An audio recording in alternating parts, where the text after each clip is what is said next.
আমরা একটা জিনিস স্বচক্ষে আমরা দেখেছি যে শহীদুল্লাহ হল, এফএইচ হল, অমর একুশে হল, সেখানে আপনার শিবির সমর্থিত প্যানেল, যেটা সবাই সন্দেহ করছিল যে শিবির সমর্থিত প্যানেল, কিন্তু সবাই স্বতন্ত্র প্রার্থী হিসেবে দাঁড়িয়েছিল।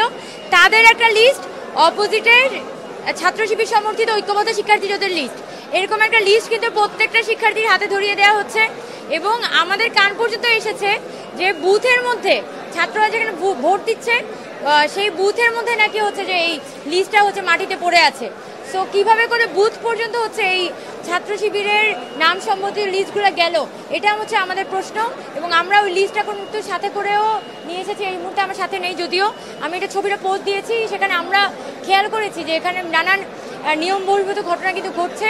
এখন আমাদের কোশ্চেন, যেখানে হলগুলোর মধ্যে সবাই স্বতন্ত্রভাবে দাঁড়িয়েছে, ওই অর্থে কোনো প্যানেল দাঁড়ায় নাই, তাহলে কিভাবে করে স্বতন্ত্র প্রার্থীদের একটা তালিকা এবং অপোজিটে সাদিক কায়েম ফরহাদের তালিকা দিয়ে হচ্ছে লিস্ট প্রত্যেকটা অনাবাসিক শিক্ষার্থীর হাতে ছড়ানো হচ্ছে, এটা আমার প্রশ্ন। আর দ্বিতীয়ত হচ্ছে সর্বশেষ রোকেয়া হলের ঘটনাটি আমরা শুনেছি যে এখানেও সেম একটি ঘটনা হয়েছে, কিন্তু বিষয়টা আসলে কতটা সত্য মিথ্যা এটা আসলে আরেকটু পর্যালোচনার বিষয় আছে। আমি কেন্দ্রে একটু পরে যাব, তখন দেখবো। আমি এই মুহূর্তে এই যে সিনেট ভবনের যে ভোট কেন্দ্র, সেটা পর্যবেক্ষণ করার জন্য এসেছিলাম।